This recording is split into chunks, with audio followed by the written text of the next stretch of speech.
question there. You can join Binon. Just let him join, and Sister Connie. Okay.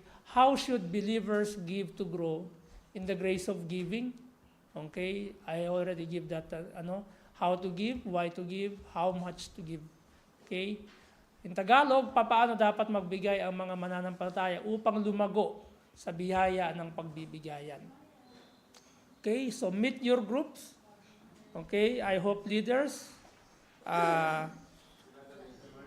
you can, pwede niyong gisingin si Brother Benji kasi naghahanap yun ng brainstorming eh. This is brainstorming. So he should, masama pakiramdam? Okay. So meet your groups, sowers, stewards, shepherds, and quake. The question is already there. Dapat 9:20 tapos na kayo, and then 9:20 to 9:30 is you should to answer with application. Okay. Yeah, also, Jaja, sino yung pinaka-list? Kunin nyo si Jaja.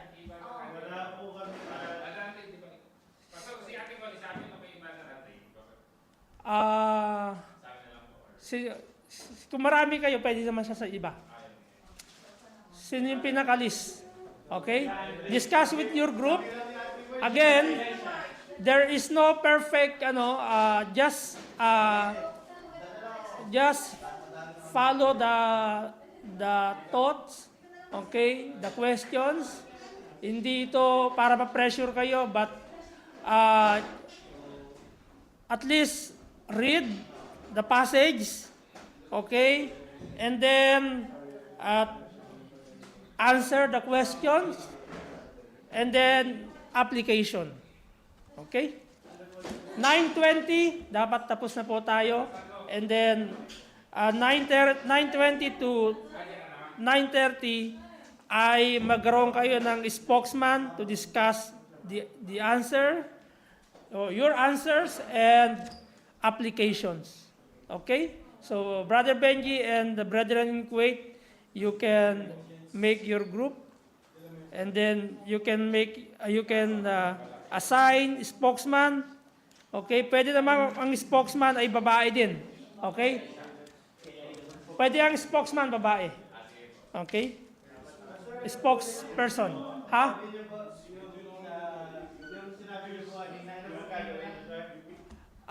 Answer the question, yan, nandyan, and then application. Okay? So, again, this is Sunday school. That's why it is Sunday school.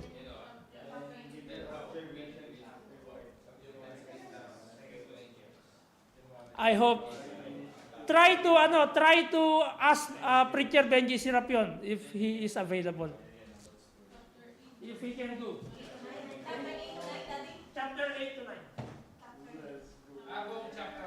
Yeah, chapters 8 to 9.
Okay, last 2 minutes.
Okay, time's up.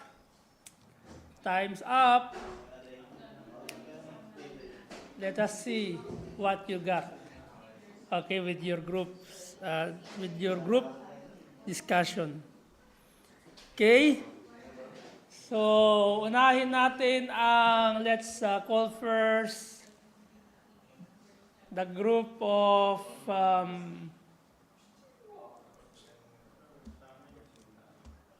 sowers. Yan. Yes, so bring your mic and discuss what you have got with your group discussion. So actually, Actually, Actually, sabi nila, lagi ko na ginagamit, sabi nila, kami nila daddy kasi puro actually gamit. So, yun. Yun. Ang 2 Corinthians chapter 8 and 9, magiging interconnected to this, how to give to grow, how believers give to grow in the grace of giving. So last time, kung naalala natin yung pinag-aralan natin, yung kailangan natin gawin, how to give was to give first to the Lord, ourselves to the Lord. Kasi pagka nabigay na natin yung sarili natin sa Panginoon, mas madali po natin or tayo po mismo, we will have that willingness to give and willing mind sa verse 12 to give. And if we also see, this should be in giving, it should not be given grudgingly. And pagka makikita po natin dito sa verses, sa unang preliminary verses sa chapter 8, in example ni Apostle Paul, na even through trials and afflictions, kasi during that time, nung in example ni Paul, yung churches of Macedonia, they were in trials and afflictions. So we as Christians, we must give even though we are, sabi nga dito din, na, tawag dito, saan ba yung verse na yun? Hindi ko nasulat Okay. Na kung meron ka ngayon, sa mga nahihirapan, magbigay ka. Sa mga naghihirapan, kumbaga, let's give. Saan ba yung verse na yun? Hindi ko mahanap yung verse na yun. Chapter 9 na ba yun? Ano ba yun? Hindi. 8 verse 2. Ayun po, 8 verse 2. How without in a great trial of affliction, the abundance of their joy and their deep poverty abounded unto the riches of their liberality. So yun po, yung how to give. Then, in why to give, we must give to aid the needs of the brethren. Sabi po dito, okay. Sa verse 13 to 14, For I mean not that I mean not that other men be eased and ye be burdened, but by an equality. In the sense of equality dito, we must share our blessings at the same time give to those in need. That now at this time your abundance may be a supply for their want, that their abundance also may be a supply for your want. So vice versa po yan, giving to each other, that there may be an equality. Sabi nga po sa verse 15, as it is written, he that had gathered much had nothing over, and he that had gathered little had no lack. And we must give to fulfill yung commitments po natin. Saan ba yung verse na yun? Yun. Verse 10, and herein I give my advice, for this is expedient for you who have begun before, not only to do, but also to be forward a year ago. So ang plano dito kasi po, nagplano or nagkaroon ng pag-uusap ang mga Corinthians that they would give, that they would have a, so we must give to fulfill our commitments. Then how much to give? As much as been purposed in their heart. Sabi nga po dito sa verse 9 verse 7, every man according as he hath purposes in his heart, so let him give not grudgingly or of necessity, for God loveth a cheerful giver. Kumbaga po, dapat magbibigay po tayo na hindi napipilitan, and kung ano po yung nararapat sa Panginoon, kung ano yung nakikita po natin nararapat na ibigay sa Panginoon. And dapat po, sa lahat po natin ginagawa, we must provide for honest things sa verse 21, not only in the sight of the Lord, but also in the sight of men. Yun lang po. Amen. Bigyan natin ng warm of a clap. Amen. Ang grupo ng Shepherds. Shepherds. Okay. Be ready yung Kuwait. Last kayo, last. So, ibahin namin yung order kasi W and H questions to eh. So, tingnan muna natin siya in the light of progressive revelation. Ibig sabihin, yung pag unti-unti nung passage. So, nag-usap kami ng group namin, ang galing ng group namin eh. So, nagpapasalamat ako kasi wala ako pag ganito eh. Wala ako tuwing pag ganito, nasa kids ministry ako eh. So, when we see, ang una namin is siguro mag-start muna sa why should they give muna. Una, in chapter 8, verse 8, is to prove the sincerity of their love. To prove their love. And bakit? To prove their love because of Christ's example. And we go diretso mo din. And before that, which is the key verse on how to, yung sinabing grow in the grace of giving, which is yung 8 verse 7, it's part of spiritual growth. Makikita natin why we should give, because it's part of spiritual growth in which we need to grow spiritually. And then yung isa pang why should they give is to feel each other's needs. And then, not only that, it is also service to the saints, which is in chapter 9 verse 1. And then, how should they give? As stated ng mga narinig ko kasi, actually, bago nilang sabihin yun, nakasulat na ako eh. Yung, starts with giving of self to the Lord according to His will. So, yun, yung sinabi ni St. Paul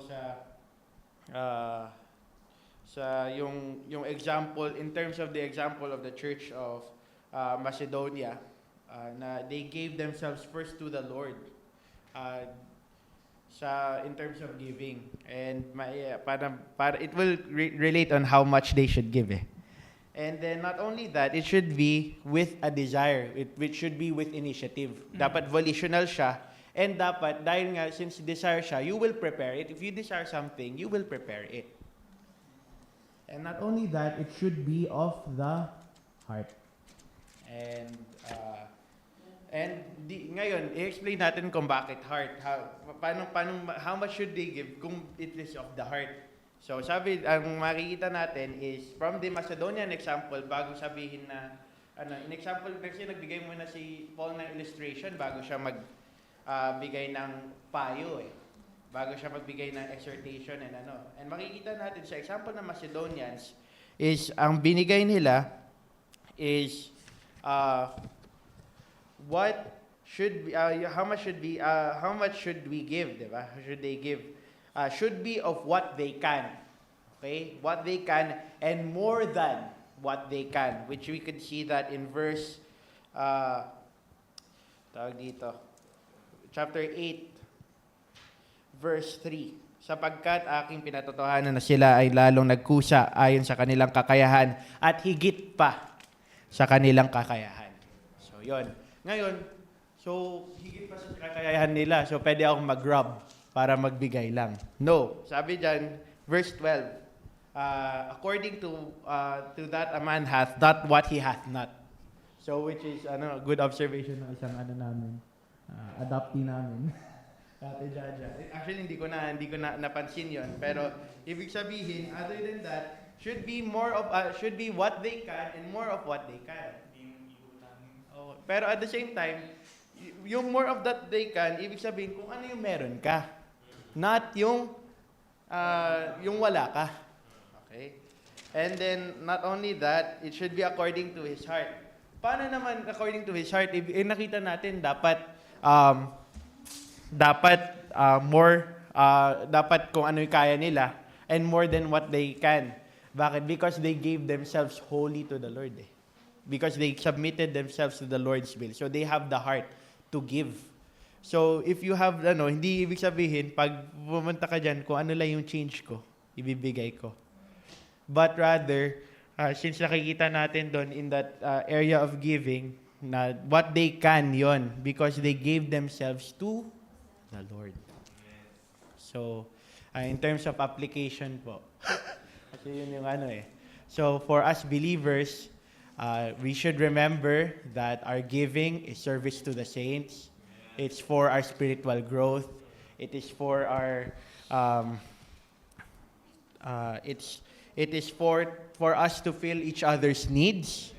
And it's because of Christ's example. And then in our giving, we should start by giving ourselves to the Lord according to His will. And we should have desire to give. And when we have desire to give, we will prepare what we will give. And it should be of our hearts. And then when it comes to our giving, we should give what we can and more than what we can. And it should in what we have. Not what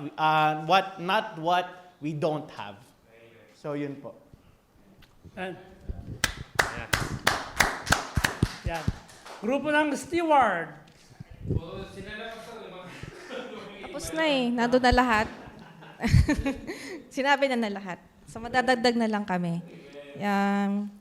Sabi doon, unahin ko yung why to give. Sabi doon, bakit kailangan tayo magbigay? Dahil ang una nagbigay ang Panginoon sa atin.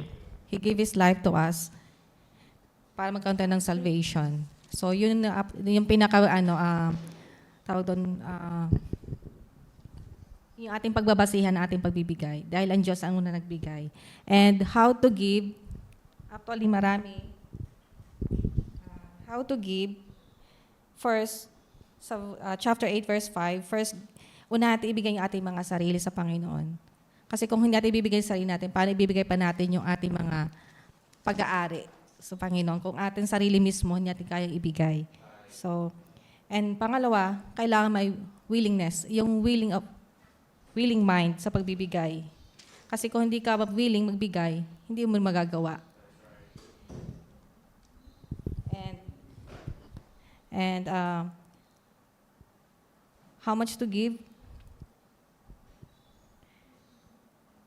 And we should give because we love God. Because pwede tayong magbigay na hindi natin mahal.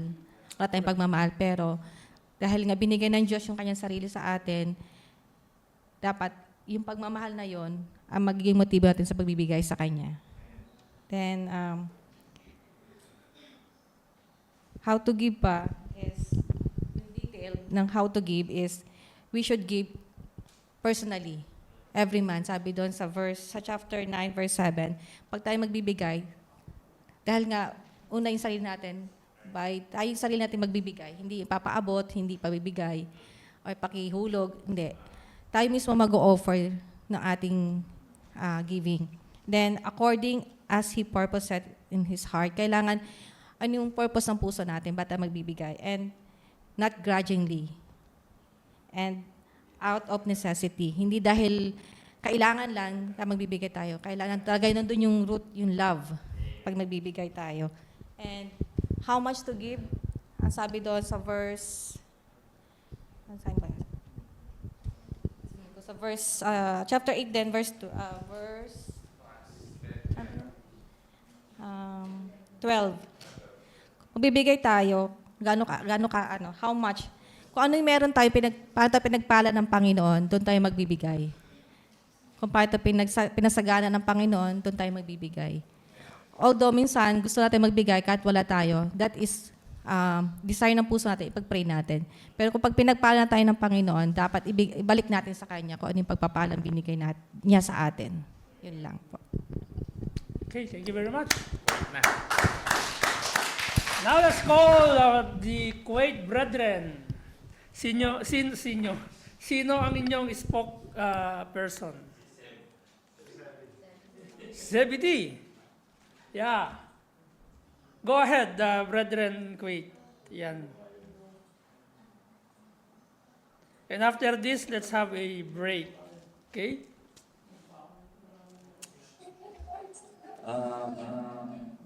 Dito po, ang question is, paano dapat, actually, nasabi na po lahat pastor pero ito na-summarize ko. Summarize mo sa atin sinabi nila. So, paano ba dapat magbigay ang mananampalataya o lumago sa upang lumago sa biyaya ng Panginoon na mag-invest.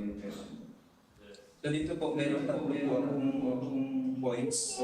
First, yun nga po, sa ginagawa natin yung sa give ourselves first to the Lord. So ano po ba sa ibig sabihin? Sa 2 Corinthians chapter 8:5, nakita po natin yan. But first, give your own selves to the Lord. So ano po ba yun? Dapat dapat pumunta tayo sa Panginoon. Bago tayo magbibigay, dapat yung relasyon ko natin sa Panginoon, dapat maging maayos po yung relasyon ko natin sa Kanya.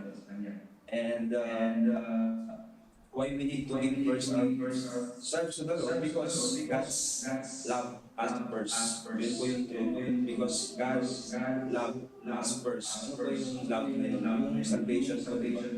Hindi naman po natin binayaran. Wala tayo po ginawa. Siya na po ang nagbigay po. Siya na po yung nagpakahirap. Wala po tayo. Ang ginawa na lang po natin, tinanggap po natin. So, number two, ay willingness to give. Willingness to give. Sa 2 Corinthians chapter 8, verse 12 po naman po yung makita yung sagot. So, ba't kailangan na willingness, dapat kailangan na willing tayo na magbigay because yung willing mind po kasi ay dito po sa verse 8 to 12. For if there be first willing mind, it is accepted according to that according to that yung hindi po ba napipilitan para po tayo ay ipagpala ay nga po sa prayer, di ba? Pinag-pray natin yung bago tayo magbigay, nabigpala pinag-prepare na po natin ang mga offerings natin. Why? Because para po yung offerings po natin ay maging katanggap. Kasi pag hindi po tayo willing, kumbaga pinakita lang natin kay pastor, may nagbigay ako. Pinakita lang natin sa mga bisita. Kailangan ko rin magbigay na. Mali po yun, kailangan willingness. The word willingness is yung isang loob. Hindi ka dapat sa kanila. Pusang palo. Yung commitment po natin. So yun po yung ibig sabihin ng willingness. So why we need to give willingly? Ang answer po ay because God loved a cheerful giver. God loved a cheerful giver. So number 3 is, the point ko is, dapat yun nga po, mas masaya po tayo nagbibigay. pagpalain, dapat bukas mo yung balat natin. Hindi po nakaganyan. Dapat yan, dapat bukas. And masaya, di ba? Meron po kasi nagbibigay na nakasimangot. Meron nagbibigay na yan di po ba masaya? Diba? Para po tayo magpalaki ng Panginoon, dapat bukas po yung banal. Sa pong exam po yung masuot yan, di ba? In spite of nahihirapan sila, in spite of na madami silang magsubok. Hindi po nilang magbigay. So, maganda pong example yung mga Macedonian believers. In spite of madami po silang mga triumphs, madami po silang mga utang, madami po silang mga binabayaran na bills. Hindi po sila nakapokus sa mga bills, nakapokus po sila doon sa pagtulong. Why? Because God give His life first. Yun po yung tinitingnan nila, hindi po yung mga circumstances. And to God be all the glory. Amen. Okay, thank you very much for that. Sa next na group works natin ay siguro next month na. Okay, so tayo pong lahat ay tumayo and thank you very much for your cooperation. And let's have a break. Let's pray first. Let's have a closing prayer and food prayer. Let's pray. Father, we thank you for this opportunity you have given to us once again. And thank you for the privilege that we are here to worship you and to glorify you in studying your words. And also, Lord, we pray that may you bless the food that we are going to eat, the coffee that we are going to drink, and those hands who share to us these blessings, O Lord. May this food be a nourishment in our body. Be magnified and glorified in our midst. In Christ's name we pray. Amen. All right, you are dismissed. Let's have a break. And, yeah.